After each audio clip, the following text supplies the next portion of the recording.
ఇప్పుడు భూమి గురించి చర్చించామమ్మా. ఏ చాప్టరు? భూమి, నేల, నీరు, వృక్ష సంపద, వన్యప్రాణులు అనే పాఠ్యాంశంను మనము భూమి గురించి చర్చించాము. తదుపరి నేల గురించి చర్చిస్తున్నామమ్మా. ఏంటి? నేల. చాప్టర్ పేరేంటి? భూమి, నేల, నీరు, వృక్ష సంపద మరియు వన్యప్రాణులు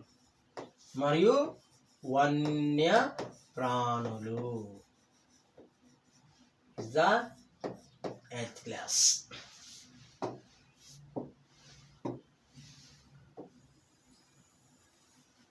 మనము భూమి గురించి చెప్పాము. నెక్స్ట్ ఏంటి?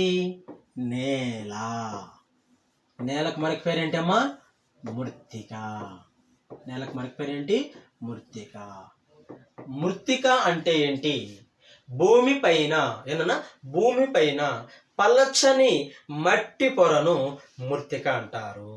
భూమిపైన పలచని మట్టి పొరను మృత్తిక అందురు. పలచని మట్టి పొరను మృత్తిక అంటారు. 1 సెంటీమీటర్ మృత్తిక ఏర్పడాలంటే కొన్ని సంవత్సరాలు పట్టును, కొన్ని వందల సంవత్సరాలు పట్టును. 1 సెంటీమీటర్ అంటే 1 సెంటీమీటర్ ఎత్తు మట్టి పొర ఒక ప్రదేశంలో ఏర్పడాలంటే దరిదాపులు కొన్ని వందల సంవత్సరాలు పడుతుందంటమ్మా. అందువల్ల మరియు కొత్త మృత్తిక ఏర్పడాలంటే చాలా సమయం తీసుకుంటుంది. అందువల్ల భూమిపైన పలచని మట్టి పొరను మృత్తిక అంటారు. అదేవిధంగా మృత్తికలు ఎలా ఏర్పడును? మృత్తికలు శిలా శైథిల్యం వలన ఏర్పడును.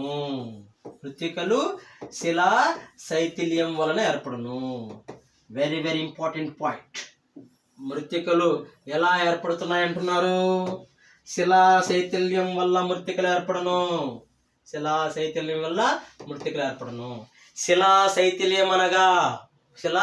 శైథిల్యం అనగా వాతావరణ ప్రభావం, వృక్షాల ప్రభావం, జంతువుల ప్రభావం, మానవుని ప్రభావం వలన ఒక రాతి పొర మార్పు జరిగి పగిలిపోయి ముక్కలుగా పొడిగా ఒక ప్రదేశంలో నేల ఏర్పడుతుంది. అలాంటి ఏర్పడడాన్ని శిలాశైథిల్యం అంటాము. చూడండమ్మా, జాగ్రత్తగా ఆలోచించడం వలన వాతావరణం అంటే ఏంటి? ఎక్కువగా ఎండలు ఉంటాయి. కొన్ని నెలలు ఎక్కువ చలి ఉంటుంది. ఎండలు ఎక్కువగా ఉన్నప్పుడు రాయి చీలుతుంది. మరి మళ్ళా చలికాలం, ఆ చలికాలం నెర్రల్లోకి నీరు చేరడానికి అవకాశం ఉంటుంది. అలా పొగలడం కావచ్చు, లేదా ఒక వృక్షం కావచ్చు, ఒక జంతువు కావచ్చు, లేదా మనం కావచ్చు. మన ప్రభావం వల్ల ఎప్పుడైతే రాతి పొర ఆ రాయి పగుళ్ళుగా మార్పు చెంది ముక్కలుగా విడిపోయి ఒక ప్రాంతం నుంచి మరొక ప్రాంతానికి వెళ్ళిపోవడము, లేదా అదే ప్రాంతంలో లేయర్ ఏర్పడితే ఆ లేయర్నే మనం మృత్తిక అంటున్నాము. మృత్తికలు ఎలా ఏర్పడతాయి? శిలా శైథిల్యం వలన మృత్తికలు ఏర్పడతాయి. అదేవిధంగా మరియు మృత్తికలను భూస్వరూపాలు కూడా ప్రభావితం చేస్తాయి. భూస్వరూపాల వలన కూడా మృత్తికలు ఏర్పడతాయంట. శిలా శైథిల్యం వల్ల ఏర్పడతాయంట. భూస్వరూపాల వలన కూడా మృత్తికలు ఏర్పడతాయి. అంటే ఏమి భూస్వరూపాలు? మీకు చెప్పాను. పర్వతాలు, పీఠభూములు, మైదానాలు, లోయలు, ఇవన్నీ ఏంటివి? భూస్వరూపాలు. అంటే ఈ భూస్వరం ఎత్తు ప్రాంతం నుంచి మట్టి దిగు ప్రాంతానికి వస్తుందా లేదా? ఎత్తు ప్రాంతం నుంచి మట్టి దిగు ప్రాంతానికి వస్తే ఆ ప్రాంతంలో లేయర్ ఏర్పడడానికి అవకాశం ఉంటుంది. లేదా పీఠభూమిలో ఖనిజాలు ఉంటాయి. ఆ ఖనిజాల వల్ల చాలా రంగు మార్పేసి సారవంతంగా మారడానికి అవకాశం ఉంది. లేదా తీర ప్రాంతంలో పైనుంచి వచ్చిన మట్టి అంతా కొట్టుకుపోయి సముద్రం తీర ప్రాంతంలో ఏర్పడడానికి అవకాశం ఉంది. అలా వీటిని మనం ఏమంటున్నాము? భూస్వరూపాలు అంటున్నాము. భూస్వరూపాల వలన కూడా మృత్తికలు ఏర్పడను. శిలాశైథిల్యం వల్ల కూడా మృత్తికలు ఏర్పడను. భూస్వరూపాల వల్ల కూడా మృత్తికలు ఏర్పడను. అదేవిధంగా మృత్తికలు ఇంకా ఏ విధంగా ఏర్పడతాయంటే, మృత్తికలు సేంద్రియ పదార్థాల ద్వారా సేంద్రియ పదార్థాలు ప్లస్ ఖనిజాలు ప్లస్ రూపాంతర శిలల వలన మృత్తికలు ఏర్పడతాయి. ఈ విధంగా కూడా మృత్తికలు ఏర్పడతాయంట. సేంద్రియ ఎరువులు అంటే ఏంటివి అంటే మన పశువుల నుంచి వచ్చిన పదార్థం అంటే పేడ లాంటిది. అలాంటి పశువుల నుంచి వచ్చిన పేడ పదార్థము, చెట్లు మట్టి అంతా కలిసి కుళ్ళిపోయి ఎరువుగా మారే పదార్థము, దాన్ని సేంద్రియ పదార్థం అంటాం. అదేవిధంగా నెక్స్ట్ ఏంటివి ఖనిజాలు. ఇనుము, మాంగనీస్, క్రోమైట్, బాక్సైట్, బంగారం, వెండి, రాగి, సీసం, ఇవన్నీ ఖనిజాలు. ఇవన్నీ భూమిలో ఉంటాయి. అవి ప్లస్ సేంద్రియ పదార్థాలు. ఆ ఖనిజాలు భూమి ఉపరితలం పైన ఎండల ప్రభావం వలన లేదా చలి ప్రభావం వల్ల మార్పు జరిగితే దాన్ని రూపాంతర శిలలు అంటాం. అలా సేంద్రియ పదార్థాలు ప్లస్ ఖనిజాలు ప్లస్ రూపాంతర శిలల కలయిక వలన నేలలు ఏర్పడను లేదా మృత్తికలు ఏర్పడను. క్వశ్చన్ ఏ విధంగా అయినా ప్రేమ చేయొచ్చు. మృత్తిక ఎలా ఏర్పడను క్రింది వానిలో? శిలాశైథిల్యం కరెక్ట్, భూస్వరూపాలు కరెక్ట్, సేంద్రియ ఎరువులు, ఖనిజాలు మరియు రూపాంతర శిలలు కరెక్ట్. ఈ పై వాటి వల్ల ఏం ఏర్పడుతున్నది? మృత్తిక ఏర్పడుతున్నది. అదేవిధంగా సారవంతమైన మృత్తికలు ఎలా ఏర్పడతాయంటే సరైన మోతాదు అంటే ఖచ్చితంగా విలువ తీసుకుంటుంది. సరైన మోతాదు అంటే కరెక్ట్ అయిన మోతాదులో సేంద్రియ పదార్థం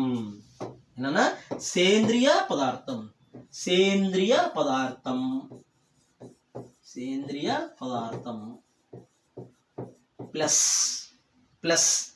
ఖనిజాలు కలయిక వలన సారవంతమైన మృత్తికలు ఏర్పడును. క్వశ్చన్ చూడండి. క్వశ్చన్ ఒక్కసారి చూడండి అన్న, ఎంత ఈజీగా ఉంది.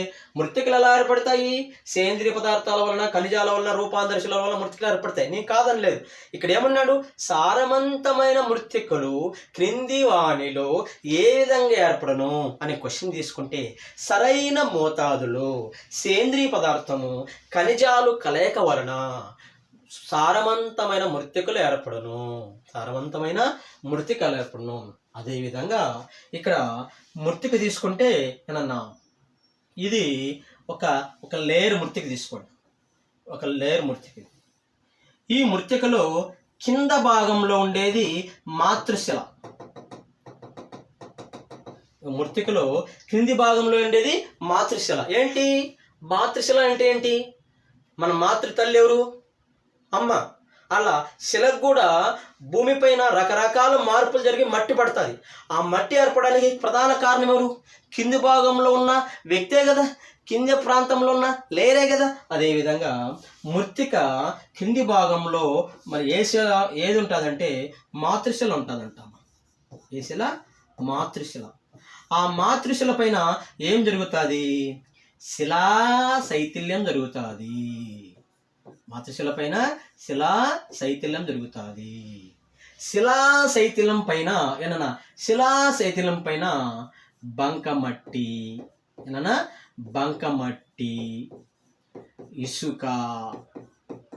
ఇసుక మరియు కలయికలు ఉంటాయి.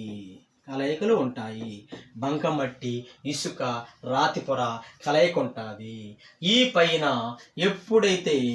పైన పై భాగంలో ఎప్పుడైతే చెట్లు కలయిక ఉండడం వల్ల ఈ చెట్లు వాతావరణ ప్రభావం వల్ల చెట్లు ఆకులు రాలిపోయి లేదా చెట్లు అన్నీ ఇరిగిపోయి పై భాగంలో ఏం ఏర్పడుతుందంటే హ్యూమస్ అనేది ఏర్పడుతుంది. హ్యూమస్ చాలా సారవంతంగా ఉంటుంది. అంటే పై భాగంలో హ్యూమస్ అనే ఎరువు ఏర్పడడానికి అవకాశం ఉంది. ఆ హ్యూమస్ కింది భాగంలో బంకమట్టి, ఇసుక కలయిక మోతాదులో ఉంటాయి. ఆ కింది భాగంలో శిలా శైథిల్యం ఉంటుంది. ఆ కింది భాగంలో మాతృశిల ఉంటుంది. ఈ విధంగా భూమి ఉపరితలం పైన ఏనన్నా ఈ విధంగా భూమి ఉపరితలం పైన మా ఒక శిల లేదా ఒక మృత్తిక, నాట్ శిల, ఒక మృత్తిక ఈ విధంగా విస్తరించి ఉంటుంది. ఈ విధంగా విస్తరించి ఉంటుంది. అదే విధంగా మృత్తిక అంటే ఏం చెప్పాను నేను? భూమిపైన పలచని మట్టి పొరను మృత్తిక అంటున్నాను. 1 సెంటీమీటర్ మృత్తిక ఏర్పడాలంటే కొన్ని వందల సంవత్సరాలు పట్టును. మృత్తికలు ఎలా ఏర్పడతాయి? శిలాశైథిల్యం. మృత్తికలు ఎలా ఏర్పడతాయి? భూస్వరూపాలు. మృత్తికలు ఎలా ఏర్పడతాయి? సేంద్రియ పదార్థాలు, ఖనిజాలు మరియు రూపాంతర కలయిక వల్ల ఏర్పడతాయి. సారవంతమైన మృత్తికలు ఏర్పడతాయి సరైన మోతాదులో చెప్పాను ఆల్రెడీ. అదేవిధంగా నెక్స్ట్ మృత్తికను ఏనన్నా మృత్తికను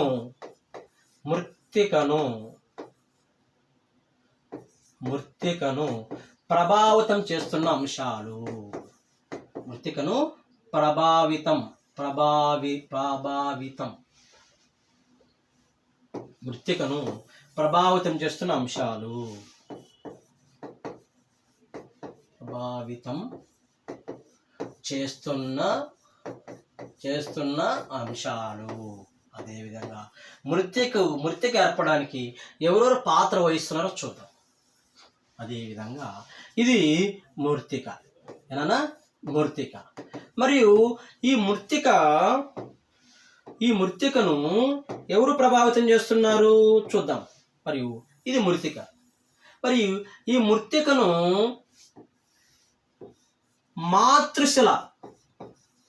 మాతృశిలలో అంటే ఫస్ట్ పుట్టుక, ఆ మాతృశిలలో ఏముంటుంది? ఖనిజం ఉంటుంది. మాతృశిలలో ఏముంటుంది? ఖనిజం ఉంటుంది. మరియు ఈ మృత్తికను చూడండి, ఈ మృత్తికను ప్రభావితం చేస్తున్న అంశము ఖనిజము. ఖనిజం ఎక్కడ ఉంటుంది? మాతృశిలలో ఉంటుంది. కింది భాగంలోనే ఖనిజం ఏర్పడది. తెలుసు కదా మీకు, మీరు 8వ తరగతిలో చదువుతారు. ఖనిజాలు ఎలా ఏర్పడతాయి? అంతర్భాగం నుంచి లావా అనే పదార్థం భూమి ఉపరితలంపైకి రావడము, లేదా భూమి కింది భాగంలో చల్లబడిపోవడము, అలా గట్టిపడిపోయి శిల ఏర్పడుతుందని అలా ప్రస్తావన తీసుకొచ్చాను. అదేవిధంగా ఇక్కడ మృత్తిక ఖనిజం వలన ప్రభావితమయ్యి రంగు రూపం వచ్చును. ఇక్కడ ఎగ్జాంపుల్ ఏమంటున్నాడు? మృత్తికను క్రింది వానిలో ప్రభావితం చేస్తున్న అంశం ఖనిజం. ఖనిజం ఏం చేస్తున్నది? మృత్తికను రంగు రూపం మార్చేస్తుంది. ఇప్పుడు మరియు ఇనుము నిందనుకో ఆ నేల నల్లగా ఉంటుంది. మాంగనీసు ఇనుము కలయిక ఉందనుకో ఖచ్చితంగా ఆ ప్రాంతంలో నలుపుగా ఉంటుంది. ఓన్లీ ఇనుముగా ఉందనుకో ఆ ప్రాంతంలో ఎరుపుగా ఉంటుంది. అంటే ఎరుపు మార్చడానికి, నలుపు మార్చడానికి ఏముండాలా మా స్టూడెంట్స్? ఖనిజం ఉండాలి. ఖనిజం ఆ మృత్తికలో ఉంటే ఏం మారుస్తున్నది? రంగు రూపం మార్చును. అదేవిధంగా మరియు మృత్తికను మరొకటి ప్రభావితం చేస్తున్నది. ఏం ప్రభావితం చేస్తున్నది? కాలం ప్రభావితం చేస్తున్నది. కాలం ప్రభావితం చేస్తున్నది. దేనిని? మృత్తికలో ఏం ప్రభావితం అవుతున్నది? మందం ప్రభావితం అవుతున్నది. కాలం దేన్ని ప్రభావితం చేస్తున్నది? మందం ప్రభావితం చేస్తున్నది. ఎందులో? మృత్తికలో. ఏ విధంగా? కాలం పెరిగే కొద్దీ భూ ఉపరితలం పైన మార్పుల ఆధారంగా మట్టంతా కొట్టుకుపోయి చెట్లు ఆకులంతా కలిసిపోయి మట్టి పొర ఏమవుతుంది? పెరుగుతుంది. మీరు చూసింటారు, మీ ఇంటి పరిసర ప్రాంతాలలో గుంతగా ఉంటాయి. నెక్స్ట్ 1 సంవత్సరం తర్వాత చూస్తే ఆ గుంత కొద్దిగా తగ్గింటుంది. 1 సంవత్సరం తర్వాత చూస్తే ఆ గుంత పొడిపింటుంది. 1 సంవత్సరం చూస్తే ఎత్తుగా మారి ఉంటుంది. అంటే ప్రతి సంవత్సరం ఏం జరుగుతుంది? ఇక్కడ ఏదో విధంగా మట్టి పడుతుంది. మనకు తెలియడం లేదు. అది గాలి వల్ల రావచ్చు, లేదా వాటర్ వల్ల రావచ్చు, లేదా కాలువల వల్ల రావచ్చు, లేదా నదుల వల్ల రావచ్చు. ఏదో విధంగా ఆ పరిసర ప్రాంతాలలో ప్రభావితం అవుతున్నది. అలా ప్రభావితం కావడం వల్ల ఆ మట్టి పొర మందం పెరుగుతున్నది. ఇక్కడ మన డిఎస్కి ఇచ్చాడు బిట్టు. మృత్తికను మందం చేసేది క్రింది వానిలో ఏది? కాలం. అదేవిధంగా మృత్తికను మరొకటి ప్రభావితం చేస్తున్నది. ఏం ప్రభావితం చేస్తున్నది అంటే భౌగోళిక స్వరూపం. ఏనన్నా భౌగోళిక స్వరూపం. ఈ భౌగోళిక స్వరూపం ఏది ప్రభావితం చేస్తున్నదంటే ఎత్తు, వాలు. మీరు ఆలోచించండి, జాగ్రత్తగా ఆలోచించండి. భౌగోళిక స్వరూపం ప్రభావితం చేస్తుందట. ఆ భౌగోళిక స్వరూపం ఏం తయారు చేస్తుందంట? భౌగోళిక స్వరూపం వల్ల మృతిక ఏర్పడుతుంది. ఏ విధంగా? ఎత్తు ఎక్కువగా ఉండి వాలు ఎక్కువగా ఉండి ఎత్తు ప్రాంతంలో పడిన వర్షం అంతా దిగు ప్రాంతాలకు చేరుతుంది. కాబట్టి దిగు ప్రాంతాలలో మట్టి పొరంతా కొట్టుకొనిచ్చి దిగు ప్రాంతాల్లో నేల ఏర్పడడానికి అవకాశం ఉంటుందా ఉండదా? చెప్పండి, ఉంటుందా ఉండదా? ఉండును. అందువల్ల మృతికను ప్రభావితం చేసేది మరొకటి భౌగోళిక స్వరూపం, మరొకటి కాలం, మరొకటి ఖనిజం. అదేవిధంగా మృతికను ప్రభావితం చేస్తున్న మరిక అంశము, మృతికను ప్రభావితం చేస్తున్న మరిక అంశము అది ఏంటి? వృక్ష సంపద. ఏమన్నా? వృక్ష సంపద, జంతు సంపద.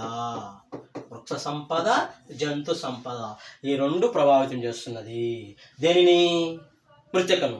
ఆ వృక్ష సంపద, జంతు సంపద దేనిని ప్రభావితం చేస్తున్నాయి అంటే హ్యూమస్ రేటుని ప్రభావితం చేస్తున్నాయి. హ్యూమస్ రేటును ప్రభావితం చేస్తున్నది. హ్యూమస్ అంటే ఏంటి? మట్టి, ఆకులు, చెట్లు, వృక్ష సంపద, జంతు సంపద కలిసి కుళ్ళిపోయే ఎరువు పదార్థాన్ని హ్యూమస్ అంటారు. అలా భూమిపైన ఉన్న చెట్లన్నీ చనిపోయి, భూమిపైన ఉన్న జంతువులన్నీ చనిపోయి కుళ్ళిపోయి ఎరువుగా మారితే ఆ ఎరువు రేటును టార్గెట్ చేస్తుంది. ఆ హ్యూమస్ రేటును ప్రభావితం చేస్తుంది. ఏది? వృక్ష సంపద, జంతు సంపద. అదేవిధంగా మృతికను ప్రభావితం చేసేది మరి ఒకటి వాతావరణం. వర్షపాతం. ఏంటి? వర్షపాతం, శిలాశైథిల్యం వలన హ్యూమస్ ఏర్పడను. హ్యూమస్ ఏర్పడను. ఇదేంది? హ్యూమస్ రేటు ఎంత ఏర్పడుతుంది, ఎంత ఎత్తు, ఎంత స్టోరేజ్ ఇక్కడ కలిగి ఉంది అని చెప్పేసి వృక్ష సంపద, జంతు సంపద ఏర్పడితే వాతావరణం, ఈ వాతావరణంలో ఏమేముంది? వర్షపాతం ఉంది, శిలాశైథిల్యం ఉంది.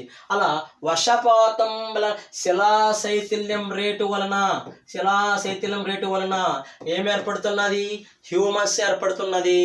మరియు వాతావరణంలో వర్షపాతం ఉంటుంది. వర్షపాతం ఎక్కువగా జరిగితే మట్టి పొర కొట్టుకుపోయి రాళ్ళు పగిలిపోయి మరి ఒక ప్రాంతం నుంచి మరొక ప్రాంతం వెళ్ళిపోయేసి మృతిక ఏర్పడడానికి అవకాశం ఉందా లేదా? ఆ ప్రాంతం నుంచి మరొక ప్రాంతానికి ఏర్పడితే ఆ ప్రదేశంలో హ్యూమస్ ఏర్పడింది అంటాం. అలా హ్యూమస్ ఏర్పడుతుంది. వాతావరణం, వర్షపాతం, శిలాశైథిల్యం రేటు వలన హ్యూమస్ ఏర్పడుతుంది. వాతావరణం అంటే మీకు చెప్పాను, ఒక ప్రదేశంలో ఆర్ద్రత, ఔపాతం, ఉష్ణోగ్రత, వర్షపాతం, పవనము కొన్ని సమయం పాటు అంచనేస్తే దాన్ని వాతావరణం అంటామని ప్రస్తావన మీకు 9th క్లాస్ క్లైమేట్ చాప్టర్లో చెప్పాను. అదేవిధంగా అలాంటి వర్షపాతం వలన, అలాంటి శిలాశైథిల్యం రేటు వలన హ్యూమస్ ఏర్పడను. వృక్ష సంపద వలన, జంతు సంపద వలన హ్యూమస్ రేటు ఏర్పడను. అక్కడ హ్యూమస్ ఏర్పడను, ఇక్కడ హ్యూమస్ రేటు ఏర్పడను. భౌగోళిక స్వరూపంలో వలన, ఎత్తు వాలు వలన మృతిక ఏర్పడను. మందం వలన, కాలం వలన మందం ఏర్పడను. ఖనిజాల వలన రంగు, రూపం ఏర్పడను. ఇవన్నీ మృతికను ప్రభావితం చేస్తున్న అంశాలు. మృతికలు రకాలు.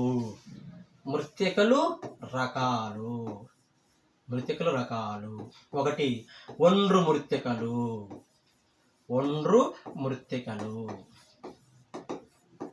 రెండు నల్ల రేగడి మృతికలు. మూడు ఎర్ర రేగడి మృతికలు. నాలుగు లాట్రైట్ మృతికలు. ఐదు ఎడారి మృతికలు. ఆరు పర్వతీయ మృతికలు. మృతికలు అంటే ఏంటి? భూమిపైన పలచని మట్టి పొరల మృతిక అంటారు. మృతికల రకాలు ఒండ్రు మృతికలు, నల్లరేగడి మృతికలు, ఎర్రరేగడి మృతికలు. ఎర్రరేగడి మృతికలు. అదేవిధంగా లాటరైట్ మృత్తికలు, ఎడారి మృత్తికలు, పర్వతీయ మృత్తికలు. మీ ప్రాంతంలో ఉన్న మృత్తికలను గుర్తించి విశాలమైన మృత్తికలను గుర్తించండి అన్నాడు. మనం ఏ ప్రాంతంలో ఉన్నాము? ఆంధ్రప్రదేశ్లో ఉన్నాం. ఎగ్జామ్లో ఏమన్నాడు? మీ ప్రాంతంలో ఉన్న మృత్తికలు గుర్తించి ఏ మృత్తికలు విశాలంగా ఏర్పడినాయో చర్చించండి అన్నాడు టెక్స్ట్ బుక్లో. ఎస్, మనం ఏ ప్రాంతంలో ఉన్నాము? ఆంధ్రప్రదేశ్లో ఉన్నాం. ఆంధ్రప్రదేశ్ ఎక్కడ ఉంది? భారతదేశంలో ఉంది. భారతదేశంలో ఏ మృత్తికలు ఎక్కువగా ఉన్నాయి చెప్పండి? ఒండ్రు మృత్తికలు. భారతదేశంలో ఎక్కువగా ఉన్న మృత్తికలు ఏంటివి? ఒండ్రు మృత్తికలు. సారవంతమైన మృత్తికలు ఏంటివి? ఒండ్రు మృత్తికలు. విశాలమైన మృత్తికలు ఏంటివి? ఒండ్రు మృత్తికలు.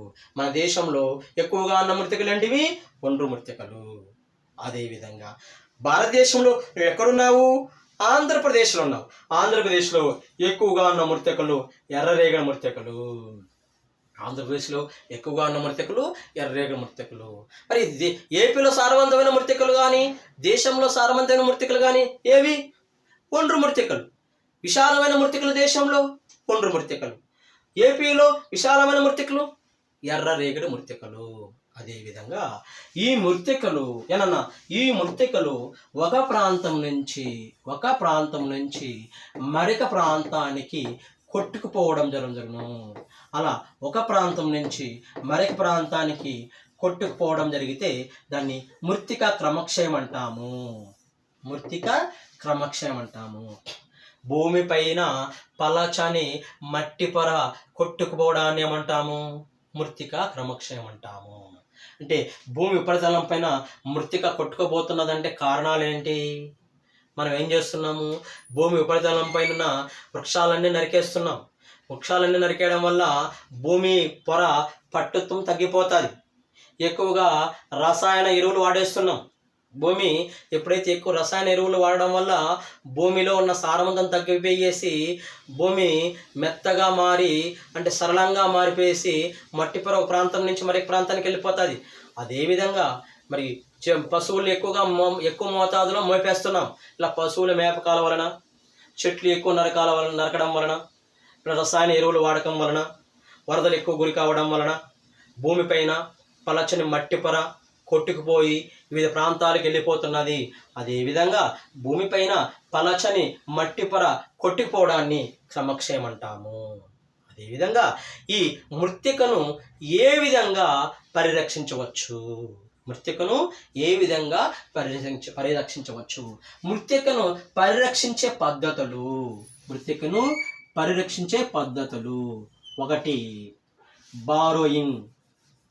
బారోయింగ్.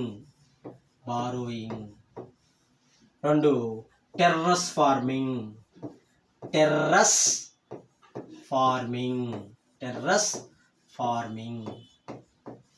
3 rock dams.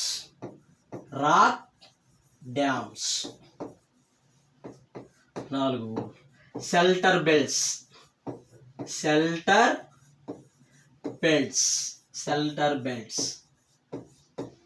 5 అంతర పంటలు.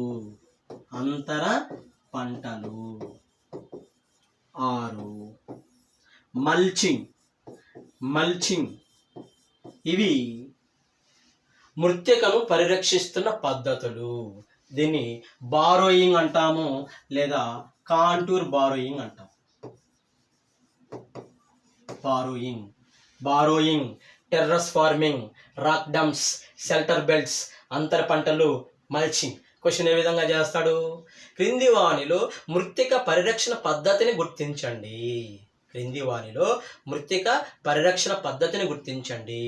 అదేవిధంగా బారోయింగ్ ఏంటన్నా? బారోయింగ్ అంటే ఎత్తు ప్రాంతాలు ఎత్తు ప్రాంతాల నుంచి నీరు వేగంగా ప్రయాణించడం వల్ల మట్టి కోత గురవుతారు. ఆ మట్టి కోత గురి కాకుండా కొండ దిగువ ప్రాంతంలో మట్టి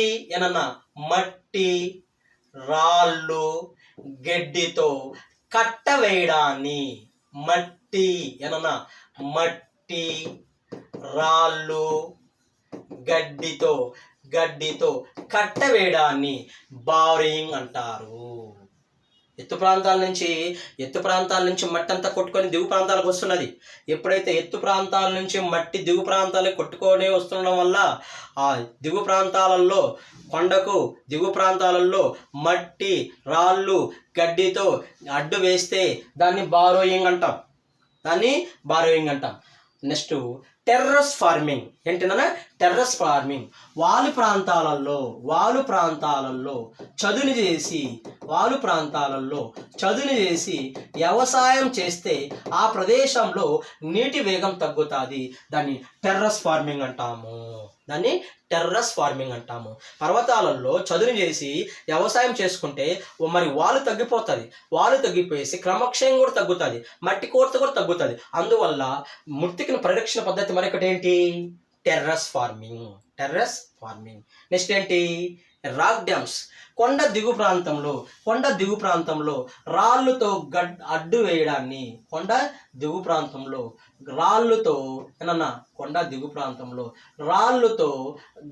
అడ్డు వేయడాన్ని రాక్ డ్యామ్స్ అంటాము. రాక్ డ్యామ్స్ అంటే ఏంటి? కొండ దిగు ప్రాంతంలో రాళ్ళతో గట్టు వేసి అడ్డంగా నిర్మించడాన్ని రాక్ డ్యామ్స్ అంటాము. అదేవిధంగా నెక్స్ట్ ఏంటి? Shelter belts. ఎక్కడైతే సముద్రం తీరం ఉందో ఆ సముద్రం తీరం దగ్గర గట్లు పైన చెట్లు నాటడాన్ని ఇది సముద్రం నుంచి అలలు రావచ్చు, తుఫాను రావచ్చు. అలా సముద్రం దగ్గరలో తీర ప్రాంతంలో గట్లు పైన చెట్లు నిర్మించడాన్ని షెల్టర్ బెల్ట్స్ అంటారు. ఇందుకు సముద్రంలో అలలు తాకిడి ఎక్కువ వచ్చినప్పుడు గాలులు ఎక్కువ వస్తాయి. ఆ గాలులు వచ్చినప్పుడు ఆ చెట్లు ఏం చేస్తాయి? అడ్డగిస్తాయి. తుఫాను వేగాన్ని కూడా అడ్డగిస్తాయి. అలా వేగం తగ్గడం వల్ల అక్కడ పంటలు నష్టం కాకుండా మట్టిపర కుట్టుకోకుండా జరుగుతుంది. కాబట్టి తీర ప్రాంతాలలో గట్లు పైన చెట్లు నాటడాన్ని షెల్టర్ బెల్ట్స్ అంటారు. నెక్స్ట్ ఏంటి? అంతర పంటలు. ఒకే పొలంలో భిన్న రకాల పంటలు పెట్టడాన్ని అంతర పంటలు అంటారు. ఎగ్జాంపుల్, రాయలసీమ జిల్లాల్లో వేరుశనక్కాయలు వేస్తారు. ఈ వేరుశనక్కాయల మధ్యలో మరియు కంది చెట్లు కావచ్చు, జొన్న చెట్లు వేస్తారు. అలా వేయడం వల్ల వర్షం వచ్చిందంటే ఎరువు ఒక ప్రాంతం నుంచి మరొక ప్రాంతానికి కొట్టుకుపోకుండా ఆ పంటలో ఆ చెట్లు అడ్డు రావడం వల్ల, ఆ అంతర పంటలు అడ్డు రావడం వల్ల ఎరువు అక్కడే నిలిచిపోతుంది, సారవంతం అక్కడే నిలిచిపోతుంది. అందువల్ల ఒకే పంటలో భిన్న రకాల పంటలు పెట్టడాన్ని అంతర పంటలు అంటారు. అంతర పంటలో కూడా క్రమక్షయం ఏమవుతున్నది? తగ్గుతున్నది. నెక్స్ట్ ఏంటి? మల్చింగ్. ఇక్కడ ఎక్కువగా ఇది రాయలసీమలో చిత్తూరు పరిసర ప్రాంతంలో ఎక్కువ కనపడుతుంది. ఏది? మల్చింగ్. పొలం పైన సింథటిక్ పేపర్తో కప్పివేసి క్రమక్షయాన్ని తగ్గించడాన్ని మల్చింగ్ అంటారు. ఎరువు మొత్తం వేసేస్తారు పొలంలో. ఎరువు మొత్తం వేసేసి సింథటిక్ పేపర్తో కప్పేస్తారు పొలాన్ని. సింథటిక్ పేపర్తో ఇలా కప్పేసి మొక్క ఎక్కడ ఉంటుందో అక్కడ హోల్ చేసి ఇలా మొక్కలు పెట్టుకుంటూ వస్తారు. వర్షం పడినా కూడా ఆ పేపర్ పైన వాటర్ పడేసి కాలువల ద్వారా వెళ్ళిపోతుంది. ఆ చెట్టు అడుగు భాగంలో ఉన్న ఎరువులు, సేంద్రియ ఎరువులన్నీ అక్కడే నిలిచిపోయేసి ఆ చెట్టును పెరగడానికి సంతృప్తి కలిగిస్తుంది. కాబట్టి అలా మల్చింగ్ అంటారు. అంటే పంటలో సేంద్రియ ఎరువులు వాడేసి పంట పొలం పైన సింథటిక్ పేపర్తో కప్పివేసి క్రమక్షయాన్ని తగ్గించడాన్ని మల్చింగ్ అంటారు. ఇది మృత్తిక పరిరక్షణ పద్ధతులు. ఇది నేల సమాచారం. నెక్స్ట్ ఏంటి? నీరు.